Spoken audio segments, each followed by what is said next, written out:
Okey, macam mana you nak buat auto highlight ya? Kalau you masih highlight satu-satu, alah dah lambat sangat. Okey, so dengan ni senang je. Okey, so first kita buat ni dulu, highlight range, then kita pergi pada insert. Okey, lepas tu select checkbox. Okay, after that kita highlight range sini. Okay, then kita pergi pada home, conditional formatting. So from here kita pilih new rules. Okay, then sini kita tekan function. Okay, lepas tu kita buatkan and equal and, type the bracket, select box sini, then equal true.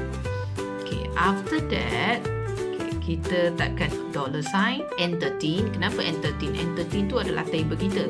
Lepas tu ikut dengan not meet target. So pilih color you want, Ctrl C formula ni, then kita tekan done. So sekarang ni yang first tu dah jadi. Okay, so ulang step yang lagi dua ni, Ctrl V. Okay, tu tukar tu yang not meet target jadi meet target. Tukar color. Okay, so buat lagi satu untuk exit the target. Okay, so sekarang dah you done. Okay, so kalau you dah dapatkan result, boleh comment Excel ya.